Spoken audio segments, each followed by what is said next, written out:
चंद्रम लेपला बंदिते अर्धनित्यम लक्ष्मी वास्तु सर्वदा दिलो ये तेजम दिलाम भर्गुवस्व भगवते श्री विष्णवे नमः जल ये तानि पद्गर्गात्मनियानि पुनरात्मनियानि ऐष्णानि समर्पयामि ओम भर्गुवस्व भगवते श्री विष्णवे नमः चंदन एत मणुलेपनम समर्पयामि ओम भर्गुवस्व भगवते श्री विष्णवे नमः दिलो एते जपतिलाम भर्गुवस्व भगवते श्री विष्णवे नमः फूल एतानि पुष्पाणि समर्पयामि ओम भर्गुवस्व भगवते श्री विष्णवे नमः माला मल्लिकादि सुगंधानि मालतेदानि वे प्रभु मयार्तानि तानि वे प्रभु एक पुष्प मल्यम समर्पयामि ओम भर्गुवस्व भगवते श्री विष्णवे नमः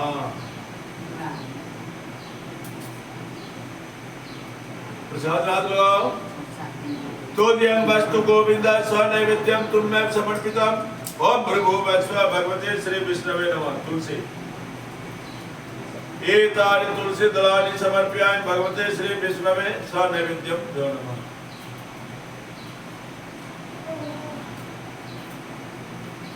दीपो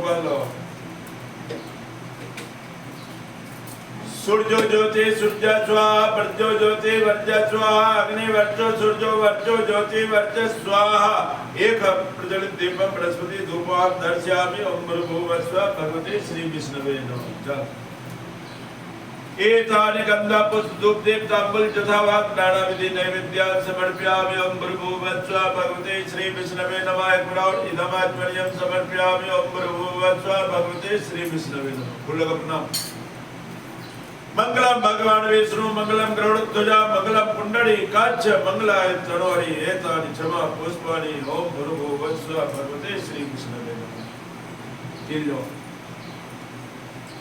ये थे जब चिला राधे कृष्ण भ्यो नमः जल ये तानि पत्र गच्छ पुनरच्छ स्नान राधे कृष्ण भ्यो नमः सिंदूराभरणं समर्पयामि राधे नमः चंदन एतमनुलेपनं कृष्णाय नमः पीलो एते जपतिला राधे कृष्ण भ्यो नमः अक्षत इदमस्तम राधे कृष्ण भ्यो नमः फूल एतानि पुष्पाणि समर्पयामि राधे कृष्ण भ्यो नमः माला मल्लिकादि सुगंधानि माल्ते दानि हुए प्रभु मया अर्तानि तानि हुए प्रभु एक पुष्पाल्यं समर्पयामि राधे कृष्ण भ्यो नमः जल एतानि गंधा पुष्प धूपदीप तांबूल जथाभाग नानाविधि नैवेद्यान् समर्पयामि राधे कृष्ण भ्यो नमः एक बार एदम आचमनीयं समर्पयामि राधे कृष्ण भ्यो नमः फूलों का प्रणाम एतानि क्षमा पुष्पाणि समर्पयामि राधे कृष्ण भ्यो नमः श्री राम जय जय राम श्री राम जय जय राम श्री राम जय जय राम श्री राम जय राम गोविंद जय जय गोपाल जय जय गोविंद जय गोपाल जय जय गोविंद जय जय गोपाल जय जय गोविंद जय गोपाल जय जय राधा रमन हरि गोविंद जय जय राधा रमन हरि गोविंद जय जय राधा रमन हरि गोविंद जय जय राधा रमन हरि गोविंद जय राधा जी की जय जय श्री कृष्ण जी की जय जय हरि जी की जय श्री कृष्ण जी की जय जय राधा जी की जय जय श्री कृष्ण जी की जय जय राधे जी की जय श्री कृष्ण जी की जय जय गोविंद जय जय गोपाल जय जय गोविंद जय गोपाल जय जय प्रेम से बोलिए राधे कृष्ण भगवान की जय तत्रैव गंगा जमुना उत्तर गोदावरी सिंधु सरस्वती चैव आज गीता माध्यम प्रणम्य प्रेम से बोलिए गीता माध्यम की जय।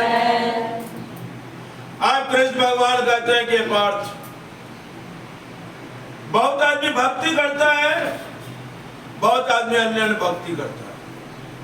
भक्ति मतलब दुर्गा जी को पूछता है विष्णु भगवान पूछता है हनुमान जी को पूछता है समय भक्ति है माता पिता को पूछता है। अब बहुत आदमी खाली काली जी का भक्त होता है बहुत आदमी खाली दुर्गा जी का भक्त होता है बहुत आदमी हनुमान जी का भक्त होता है। इसको अन्य भक्ति करते हैं मान के उनके प्रति हमको ज्यादा लगाव। तो कहते हैं कि उसी तरह मेरा भी भक्त इसी तरह होता है बहुत भक्त है दिखावा का अब बहुत बराबर भक्ति में लगा रहता है। अब दिखावा कर रहा है या लगा रहा है लेकिन मेरा भक्ति तो करता है तो अच्छा है भाव अच्छा होना चाहिए। और संसार में क्या है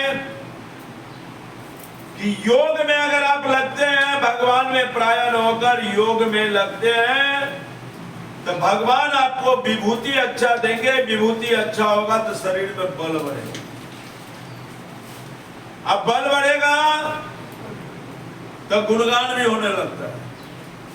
सामर्थ्य के नहीं दुख गोसाई सामर्थ्यवान जो है उसको दुख नहीं। कहने का अर्थ कि बल अगर बढ़ जाता है तो बहुत ऐश्वर्य भी बढ़ जाता है लेकिन बल का घमंड नहीं होना चाहिए। सब है और बल से क्या होगा आपको लक्ष्मी प्राप्ति होगी। आज स्वस्थ रहने से लक्ष्मी प्राप्ति से संशय समाप्त हो जाता है। लक्ष्मी जी का आरती गाए होइएगा आप लोग कभी किताब उताब में देखे होइएगा उसमें लिखा है एक जगह जिस घर में तुम रहती मन नहीं घबराता जय लक्ष्मी माता जय लक्ष्मी। ये भी है खान पान का वैभव तुमसे है आता जय लक्ष्मी माता। पाई नहीं रहेगा तो अच्छा अच्छा चावल दाल सब कुछ खाइए। तो लक्ष्मी होना जरूरी है। लक्ष्मी ऐश्वर्य से प्राप्ति होता है गलत काम से मत प्राप्त है तो संशय नहीं रहेगा। हे भगवान मनुष्य जो है मनुष्य के अनुसार यत्न करता है। बहुत आदमी अच्छे आदमी का उदाहरण लेते हैं, लेकिन बहुत आदमी अच्छा कर्म जो कर रहा है उसका भी उससे भी ईर्ष्या करने लगता है। लेकिन यह पंचतत्व से बना शरीर है। पृथ्वी है, जल है, अग्नि है, वायु और आकाश, 5 को चीज कहा गया है। तो शरीर को अगर नाखून से अधिक करे तो मिट्टी जैसा निकलता है ना। तो मिट्टी तो है शरीर में। अब 5 तत्व से जो बना हुआ, अभी हम एक तत्व कहेंगे वो है ही नहीं, तो कैसे बन गया वो भी समझाए। तो मिट्टी है, शरीर में जल भी है, पानी है, अग्नि भी है। अग्नि का स्थान पेट में रहता है। अग्नि नहीं रहेगा तो गैस बनेगा ही नहीं। और अग्नि जो होता है, कई प्रकार का अग्नि है भीतर। एक अग्नि जलता है तो आपको भूख प्यास की उत्पत्ति होती है। एक अग्नि ज्यादा हो जाता है तो गैस बनने लगता है, भूखे कम हो जाता है। खाइएगा एक। वायु भी है शरीर में। वायु एक तरह का नहीं है, 10 प्रकार का हवा है शरीर में, वायु। और 10 वायु में सबसे वायु सब ठीक है, लेकिन धनंजय वायु अगर शरीर से निकल गया तो मृत्यु को प्राप्त, वो वापस नहीं होता, बाकी चीज होता है। और एक आकाश है। शरीर में तो आकाश कहीं नहीं दिखाई पड़ता है, लेकिन वेद पुराण इसीलिए क्या पंचतत्व से बना शरीर कि अगर आकाश नहीं हो, जल नहीं हो, अग्नि नहीं हो, वायु नहीं हो तो किसी भी जीव की रचना नहीं हो सकती। इसीलिए पंचतत्व का होना जरूरी है, जीव जंतु पौधा उधा सब चीज की।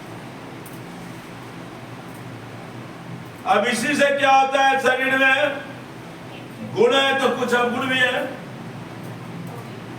सबका मन अलग होता है, बुद्धि अलग होता है, और अहंकार भी सबका अलग होता है।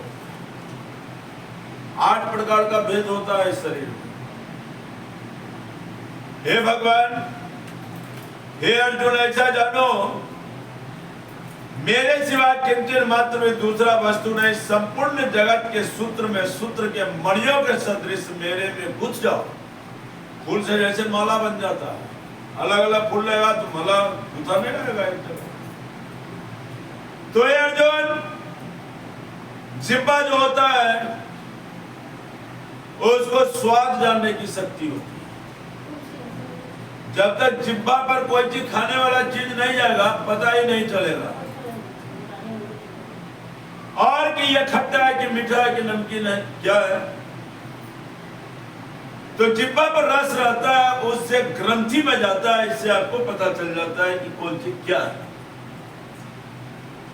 चंद्रमा सूरज में प्रकार रूप मैं हूं, वेद में ओंकार रूप मैं हूं, आकाश में शब्द, पुरुषों में पुरुषोत्तम मैं हूं, पृथ्वी में पवित्र मैं हूं, और गंध अग्नि में तेज मैं ही हूं। अब मनुष्य को क्या होता है,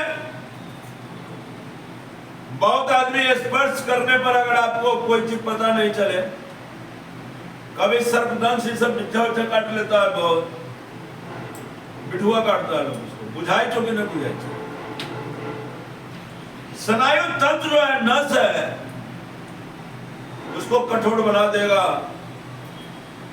विष शरीर में प्रवेश कर जाएगा तो आपको पता ही नहीं चलेगा। कोई सुइया भी भोगेगा तो पता नहीं चलेगा, सेंसलेस हो जाएगा। तो रस रूप गंध भगवान कहते हैं सब हम ही हैं। इस बात को तुम जानो। जिसका जीवन है, जब तक मनुष्य जीता है, मेरे आशीर्वाद से जीता है। भगवान का आशीर्वाद तो वास्तव में।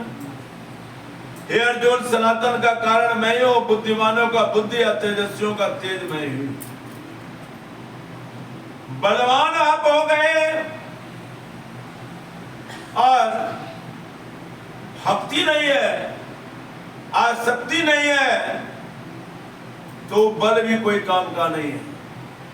अब शरीर में शक्ति हो गया तो सबका मरते भिड़िएगा, ऐसा तो नहीं हुआ। बहुत शक्तिशाली चीज।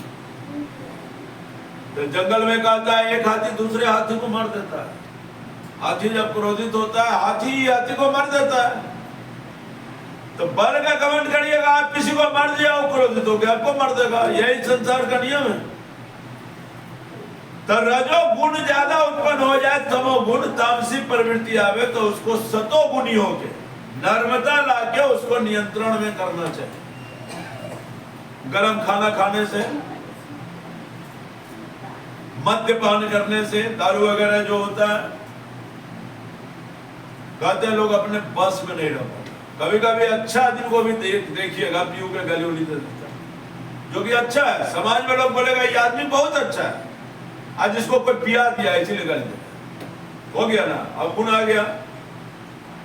दूसरे कारण आप में भाव उत्पन्न गलत हो गया, मद्यपान के कारण।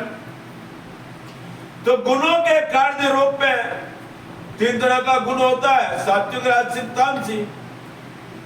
इसी प्रकार लोग का प्रवृत्ति भी बन जाता है, संसार मोहित होता है। इसलिए तीनों गुणों से परे भगवान को जानो। त्रिगुण वही मेरी योग माया बड़ी दुस्तर है, परंतु जो पुरुष मेरे को ही निरंतर भजता है वह माया को उल्लंघन कर लेता है और संसार से तर जाता है। इसलिए संसार में आते हैं तो नर्मता लाइए और कोई चीज सुगम होने पर उसका उपाय करिए। बहुत कठिनता है, जो चीज प्राप्त ही नहीं हो सकता है उसके लिए अभ्यास नहीं। नीच का संगति नहीं करना चाहिए। दूषित कर्म जो करता है उसके साथ नहीं रहना चाहिए। लेकिन कीर्तन भजन में जो लगा रहता है उसमें जरूर जाइए। कारण कि मनुष्य जब कीर्तन में बैठते हैं, ये वो कीर्तन में बैठने वाला तथार्थ होता है, जिसको केवल बैठा रहता है। जितना कीर्तन होगा बैठेगा, ना वो गाएगा, न ढोलक बजाएगा, न झाल बजाएगा, लेकिन उसको सुनने में आनंद आता है। ऐसे भी लोग हैं, उनको तटस्थ व्यक्ति कहा जाता है। बहुत आदमी देखिएगा लड़ाई झगड़ा में पहुंच जाएगा, ना इधर से बोलेगा ना इधर से बोलेगा, तटस्थ होता है, वो भी अच्छा चीज है। लेकिन एक मनुष्य ऐसे होते हैं जो अर्थार्थी होते हैं। अर्थार्थी का मतलब होता है कि कभी कभी संकट निवारण के लिए अगर भजन में जाते हैं, कोई संकट आ जाता है, भगवान का स्तुति करते हैं, वो अर्थ को निकालने वाले हुए। एक भक्त हुए जो तटस्थ, एक अर्थार्थी हुए, दूसरा होते हैं अर्थ। अर्थ का मतलब होता है कि कीर्तन आदमी गा रहा है, उसका अर्थ वो दिमाग से निकालता है। कोई भी आप आरती गाते हैं या कोई भी भजन गाते हैं, कुछ न कुछ शब्द का तो अर्थ होता है। अब बहुत मनुष्य क्या होता है, 1-2 दिन जाते हैं जिज्ञासा के लिए कि यहाँ क्या हो रहा है, उसको जिज्ञासु करते। मन लगने लगा, जाते जाते जिज्ञासा हुआ, गया तो जिज्ञासु हो गया। आई तीनों चीज जब आपका मिलन हो जाएगा तब ज्ञानी हो जाएगा। बार बार जब ही जाने लगिएगा तब मूर्ख से मूर्ख भी रहिएगा, तब भी कीर्तन याद हो जाएगा। सुनने से भी बहुत चीज याद हो जाता है, पढ़ने का ही बात नहीं है। ज्यादा विद्वान सब को देखिएगा तो नुआंख से अंधे था, सूरदास जी तो अंधा था तो कैसे पढ़ लिया? उस टाइम में तो ब्रेल लिपि नहीं आ, अभी तो अंधा का भी पढ़ाई है, अंधा भी अफसर बन जाता है, पढ़ाई है उसका। अपने यहाँ भी पोड़ों में पढ़ाई होता है, मुख बात दरभंगा जिला में भी है। तो लोग क्या करते थे, सुनने से याद कर लेते थे बहुत चीज को, लिखना पढ़ना नहीं आता था, सुनने से याद करते। अब रामभद्राचार्य जी को देखिए, बहुत बड़े विद्वान है, टीवी पर तो देखते हैं। हालांकि जन्म के कुछ दिन के बाद अंधा हुए थे वो, लेकिन कितना विद्वान है कि अयोध्या का जो मंदिर का फैसला आया उन्हीं के वचन पर। इतना अनुभवी है वो रामायण। तो कहते हैं जिज्ञासु बनिए, कोई चीज खोज में जाइएगा ना तभी प्राप्ति होगा। नहीं खोज में आप आदमी देखे वही ना जाए कीर्तन में भजन में, हमारा कोई मतलब नहीं। मतलब आप रहिए ना घर पर, जिसको प्राप्त करना हो जाएंगे। तो मेरी भक्ति जो करेगा वही ना भजन करेगा। कृष्ण भगवान कहते हैं उनमें भी भक्ति होता है दूसरा, एगो होता है नित्य व्यक्ति, एगो होता है नैमित्तिक भक्ति। अभी जो कथा चल रहा है वो नैमित्तिक है। अधिक मास का कथा जो हो रहा है, अधिक मास आया इसीलिए हो रहा है, नैमित्तिक है, कोई चीज के लिए नैमित्तिक हुआ। जजवानी शायद सब मंगलवार शनिवार को क्या करती है, सुंदरकांड वगैरह से उन्नीत चलता है, बराबर होता है। जिनको आना होता होगा आएंगे तो नैमित्त करिए या नैमित्तिक करिए, भाव अच्छा रखिए और ज्ञान भक्ति अति उत्तम चीज है, तभी भगवान आपको प्रिय होंगे और वह आप ज्ञानी हो जाइएगा तो भगवान को आप प्रिय हो जाएंगे। यही संसार का नियम। यद्यपि पृथ्वी पर चाहे मनुष्य सबको उदार बना सकता है, वैसा गुरु मिल जाए तो, लेकिन उसी को आप उदार बना सकते हैं जिसको श्रद्धा होगा आपकी बात। आपका बात मानेगा ही नहीं तो कभी भी उसको आप उद्धार नहीं कर सकते। श्रद्धा सहित भजन के लिए समय जो लगाता है उसको उत्तम माना जाता है। और ज्ञानी मनुष्य स्थिर बुद्धि करके ज्ञान भक्ति के द्वारा भगवान की भक्ति में लगे। मनुष्य को जितना वर्तमान से डर नहीं होता है उतना भविष्य का चिंता होता है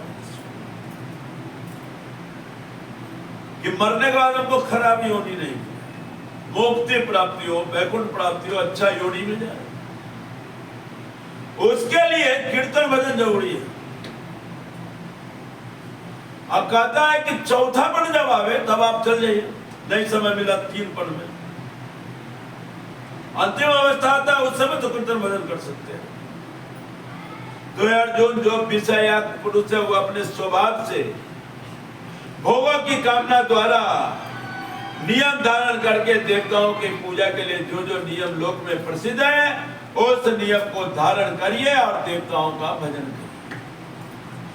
जो सकामी भक्त जिस जिस देवता के स्वरूप को श्रद्धा से पूजन करता है उस भक्त की मैं उस ही देवता के प्रति श्रद्धा को स्थिर कर दूं।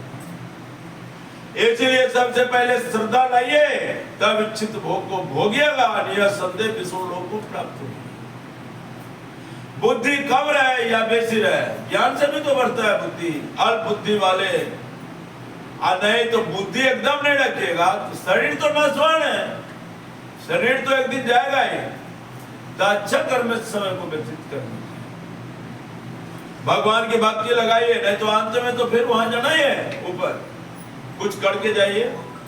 ऐसा होने पर सब मनुष्य मेरा भजन नहीं करते। इसका कारण यह है कि कभी भी पृथ्वी पर संपूर्णता नहीं आ सकता। भगवान होंगे तो राक्षस भी होंगे, दोनों होगा। तो यही कारण है कि पूरे के पूरा भजन में नहीं आ सकते। और कुछ बुद्धिमान लोग होते हैं, कुछ बुद्धि का हीन भी लोग होते हैं धरती पर। तो ऐसे अविनाशी ब्रह्म भाव को अर्थात अजन्मा अविनाशी हुआ भी अपनी माया से प्रकट होता हुआ ऐसे प्रभाव को तत्व से न जानते हुए मन को इंद्रियों से परे मुझे सच्चिदानंदन परमात्मा को मनुष्य की भांति जानकर व्यक्ति भाव को प्राप्त। इसलिए कोई प्रत्यक्ष को पूछता है, कोई अप्रत्यक्ष को पूछता है, कोई जन्म लेने वाले को पूछता है तो बहुत आदमी मरने वाले को भी पूछता है। अपने लोग तो पितृलोक का भी पूजा करते हैं ना, बाप दादा मर गए तो पिंडदान देते हैं ना पितृ पक्ष में। तो हम लोग तो जिंदा का बात छोड़िए, अपने लोग तो मरे हुए का भी पूजा करते हैं। और कहते हैं हे अर्जुन, पूर्व में व्यतीत हुए वर्तमान में स्थित आगे होने वाले सब भूतों को मैं जानता हूँ, परंतु मेरे को कोई भी श्रद्धा भक्ति रहित पुरुष नहीं जानता है। इसलिए श्रद्धा के साथ भक्ति जरूरी है। संसार में जितना आप इच्छा को बढ़ाइएगा उतना दुख भी झेलना पड़ेगा। कारण कि संसार में क्या होता है कि 100 दोस्त आप बनाए, 100 मित्र आपको हो गया, बड़ा खुशी का बात है। 100 मित्र है आपको, दोस्त है, उसके घर में अच्छा अच्छा काम होगा, खूब मन लगेगा आपको भी। और उसके घर में फिर गलत मरनी अरनी का काम हो जाएगा तो दुख होगा। तो कहते हैं मन आप बढ़ाइए, मन बढ़ाने में आनंद है, लेकिन उतना दुख के लिए भी तैयार। जितना दोस्त होगा सुख होगा तो उतना दुख भी होगा। लेकिन जब दुख होता है तो मनुष्य मुख मोड़ ले लगता है। जब सुख में बढ़ चढ़ के आप आगे जाते हैं तो दुख में भी जाना चाहिए। गीता तो कहता है दुख में ज्यादा जाइए, सुख में जाइए कि नहीं। जो मेरे शरण होकर जरा मरण से छूटने का भी यत्न करते हुए पुरुष उस ब्रह्म को तथा संपूर्ण अध्यात्म को, संपूर्ण कर्म को जानते हैं। जो पुरुष अधिभूत अधिदेव के सहित अति यज्ञ के सहित सबका आत्मा मेरे को जानते हैं। जैसे भोजन बनाते हैं, भोजन से भाप निकलता है, और थोड़ा बड़ा भाप से तो बादल नहीं बन जाएगा, लेकिन बादल भाप से ही बनता है। अब कैसे बनता है तो देखिए, अब बड़ा छोटा नदी बड़ा नदी में जाता है, अब बड़ा नदी जाकर समुद्र में मिल जाता है। अब बताइए, बहुत आदमी बॉम्बे में गए होइएगा, जुहू चौपाटी सब समुद्र के किनारे का जगह, केरल में, बंगाल है, तटीय इलाका है बहुत समुद्र का। अब सब दिन नदी से उसमें पानी जाता ही रहता है, यदि तो पानी पूरा धरती पर हो जाएगा ऐसे। तो पानी जाता है, उसका बाष्पीकरण होता है, भाप बनता है, फिर ऊपर जाता है, फिर बादल बन जाता है। तो पानी जाता है, समाप्त भी होता है। अब समुद्र से जो बादल बनेगा वो तो ज्यादा बनेगा, समुद्र में चूंकि बहुत पानी रहता है। तो कहते हैं कि भाप में इतना शक्ति है। आप लोगों को पढ़ाई लिखाई का बात जान लीजिए, रेलगाड़ी का जो इंजन भी बना था वो भापे देके बना था। अब बच्चा जो बनाया रेलवे का इंजन, मालूम हो कि नहीं हो, वो अपने माँ के नजदीक भोजन पर बैठा हुआ था। आवश्यकता आविष्कार की जरूरत नहीं है, हालांकि वो गीता का बात नहीं है, फिर भी समझ लीजिए। तो वो देखा कि भाप जैसे जैसे हो रहा, ढक्कन उतना उतना वो ऊपर नीचे हो रहा। तो वो सोचा अगर और ज्यादा भाप इसको पैदा कर दिया जाए तो कोई चीज चलने लगे। इसीलिए सबसे पहले कोयला इंजन निकला था। आप लोग भी देखे होइएगा, कोयला से गाड़ी चलता था, बाद में डीजल आया, अभी इलेक्ट्रिक है, सब तरह का हो गया। तो खैर उसकी बात हटाइए। भाप से बादल बनता है, बादल से पानी बनता है, पानी से वर्षा होता है, वर्षा से जीव का निर्माण होता है, पौधा बनता है, और उससे अपने लोगों का, जानवर लोगों का जीवन निर्माण होता है, अन्न मिलता है। तो सब भगवान के स्वरूप को मानिए और धर्म युक्त रास्ते पर चलिए। आप गीता कहता है कि कभी नहीं पढ़े आप, गीता तो जन्मे करते हैं कि जब प्राण छूटने लगे तो उस समय गीता अवश्य सुनना चाहिए। इससे लोग ब्रह्म लोक जाते हैं। प्रेम से बोलिए राधे कृष्ण भगवान की जय, राधे जी की जय जय, श्री कृष्ण जी की जय जय, राधे जी की जय जय, श्री कृष्ण जी की जय जय, राधे जी की जय जय, श्री कृष्ण जी की जय जय, राधे जी की जय जय, श्री कृष्ण जी की जय जय, गोविंद जय जय, गोपाल जय जय, गोविंद जय जय गोपाल जय, गोविंद जय जय, गोपाल जय जय, गोविंद जय जय गोपाल जय, लक्ष्मी जी की जय जय, श्री विष्णु जी की जय जय, लक्ष्मी जी की जय जय, श्री विष्णु जी की जय जय, लक्ष्मी जी की जय जय, श्री विष्णु जी की जय जय, लक्ष्मी जी की जय जय, श्री विष्णु जी की जय जय, गोविंद जय जय, गोपाल जय जय, गोविंद जय जय गोपाल जय, प्रेम बोले राधे कृष्ण भगवान की जय। तत्रैव गंगा जमुना तर्वदावणे सिंधु सरस्वती चैव अथे पुरुषोत्तम मास माध्यम प्रारंभ। प्रेम बोलिए पुरुषोत्तम मास माध्यम की जय। कल आश्रम ऋषि के द्वारा तोता के वचन जो काले रहते दृढ़ धनवा के, वही विषय में सुन लो। आगू के फिर प्रश्न नहीं हुए इससे संबंधित। दृढ़ धनवा कहते हैं कि भगवान सुगा की स्थिति में मेरे घर आए हुए ऋषि का आने से मैं धन्य, मैं भाग्यवान हूं। मेरा मनोरथ पूरा हुआ। साधु संत ऋषि महात्मा अगर घर पर आ जाए अच्छे लोग तो जीवन सफल होता। संसार को पावन करने के लिए भाग्यशाली के यहाँ भी साधु संत जाते। श्री नारायण कहते मुनिराज से कहा राजा शांत हो गए। आज वाल्मीकि मुनि राजा को विनर देख बड़े आनंद से प्रसन्न हो वाल्मीकि मुनि हो गए।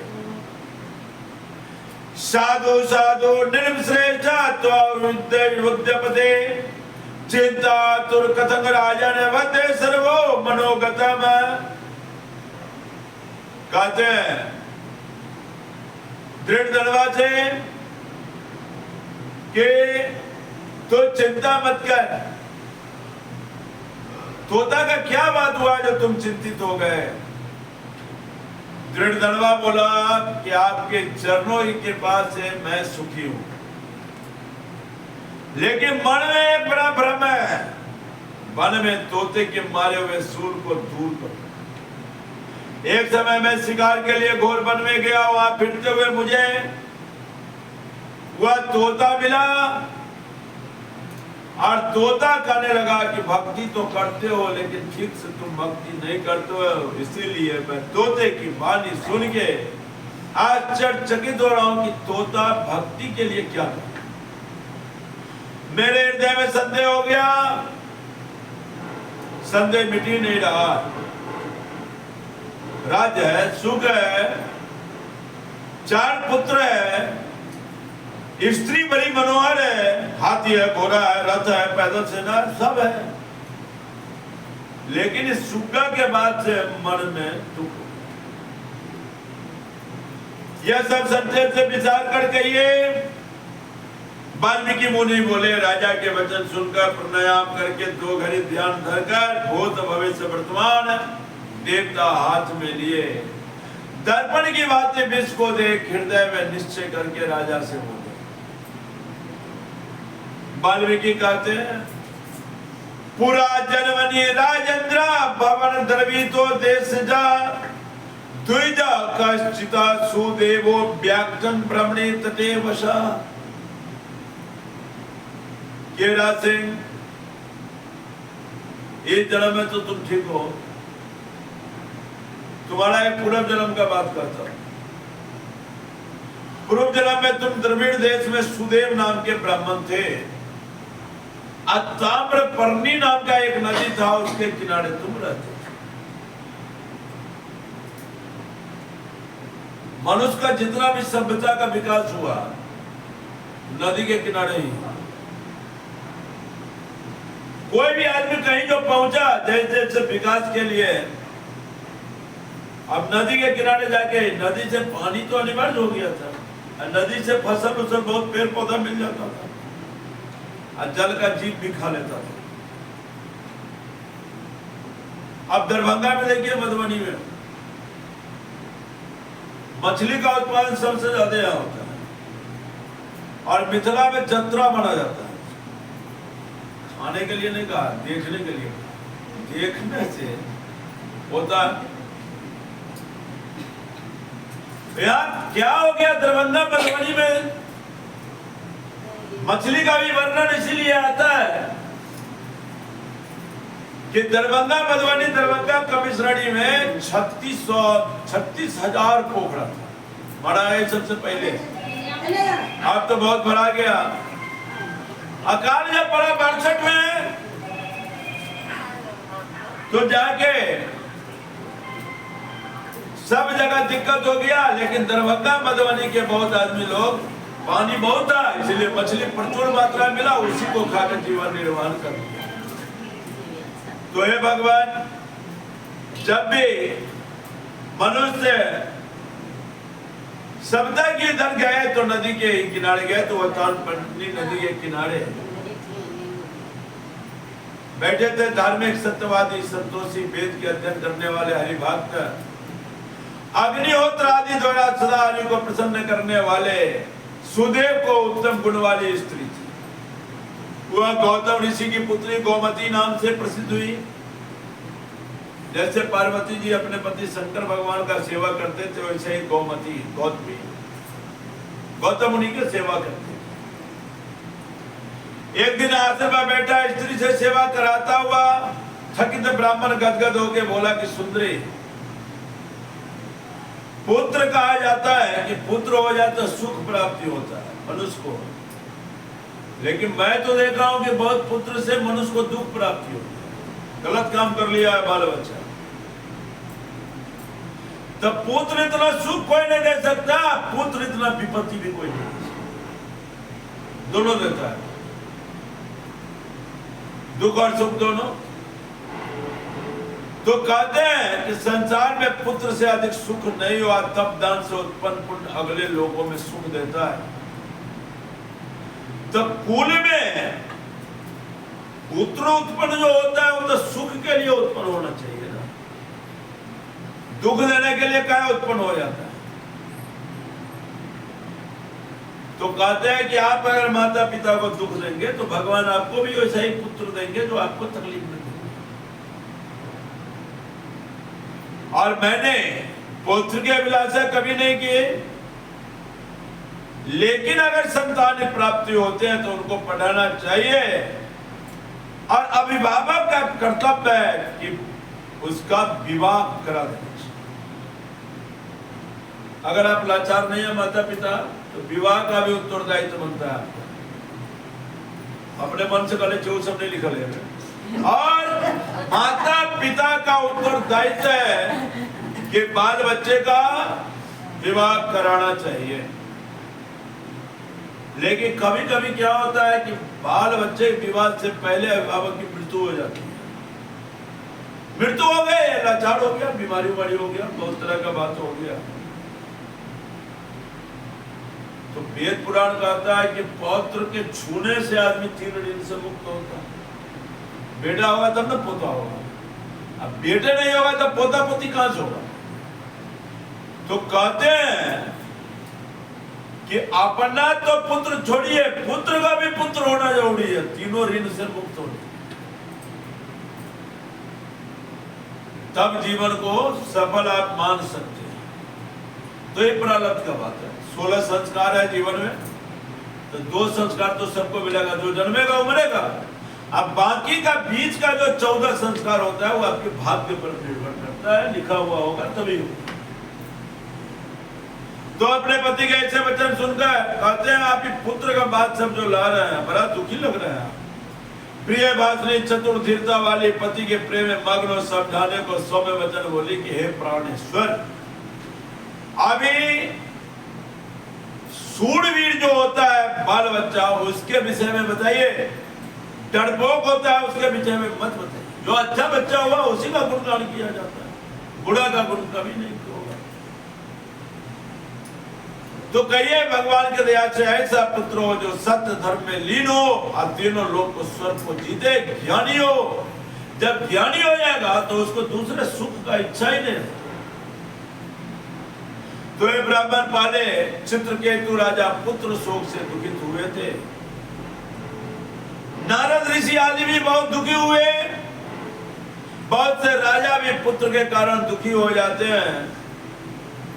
तो भगवान अगर पुत्र दुखदाई दे, इससे अच्छा संतान दे ही नहीं। हे तपोधन, पुत्र जब हो तो सुपुत्र होना चाहिए,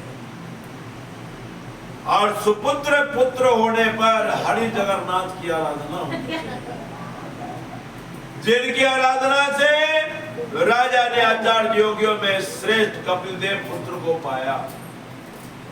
तो श्रेष्ठ ब्राह्मण इस प्रकार पत्नी के साथ विचार करके ताम्रपर्णी नदी के किनारे गया। वहां पर पुण्य तीर्थ में स्नान करके भय से दूर हुआ।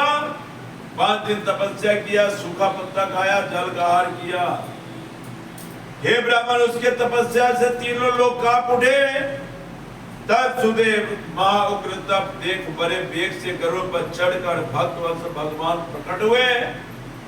और नारायण भगवान नारद जी नवीन मेघ तुल्य वर्ण वाले मुरारी को देख जगत के पालन में समाचार भुजा वाले आनंदमयी मुख को देखकर बड़े उठ से हर्ष से सुखदेव ब्राह्मण ने भगवान के आगे साष्टांग प्रणाम किया अब प्रणाम करने के बाद क्या हुआ सियासत कल सुना एते श्री बिरद नारद पुराणे पुरुषोत्तम महात्मा श्री नारायण संवादे चतुर्दशो अध्याय प्रेम से बोलिए राधे कृष्ण भगवान की जय श्री राम जय राम जय जय राम श्री राम जय राम जय जय राम श्री राम जय राम जय जय राम श्री राम जय राम जय जय राम गोविंद जय जय गोपाल जय जय गोविंद जय जय गोपाल जय जय गोविंद जय जय गोपाल जय जय गोविंद जय जय गोपाल जय जय राधा रमन हरि गोविंद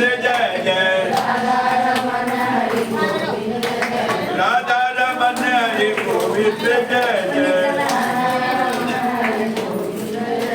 गोविंद जय जय गोपाल जय जय गोविंद जय जय गोपाल जय लक्ष्मी जी की जय जय श्री विष्णु जी की जय जय लक्ष्मी जी की जय जय श्री विष्णु जी की जय जय लक्ष्मी जी की जय जय श्री विष्णु जी की जय जय लक्ष्मी जी की जय जय श्री विष्णु जी की जय जय गोविंद जय जय गोपाल जय जय गोविंद जय जय गोपाल जय प्रेम बोले राधे कृष्ण भगवान की जय विष्णु भगवान की जय लक्ष्मी महारानी की जय पुरुषोत्तम माध्यम की जय पुरुषोत्तम मास की जय गीता माध्यम की जय राजा रामचंद्र की जय वीर बजरंगबली की जय सब देवतन की जय जय जय सीताराम हर हर महादेव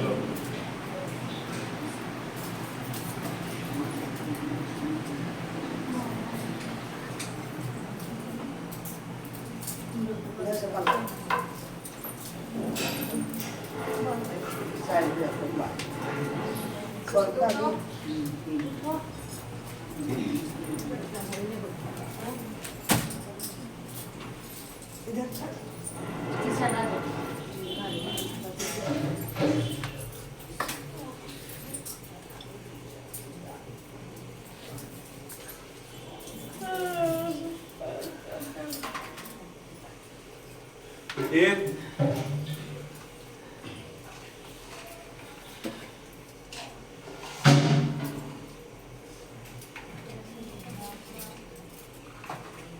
पीतानि गंगा जलानि एका घृतवर्ती कर्पूर दीपा प्रज्वलित आरती भगवते श्री विष्णवे स लक्ष्मी राधे कृष्ण भगवान पुरुषोत्तम मास महात्मने राजा रामचंद्र भगवान श्री वीर बजरंग बली कुल देवता ग्राम देवता इष्ट देवता गौरी गंगा ज्ञात ज्ञात सब देवाय प्रतिष्ठित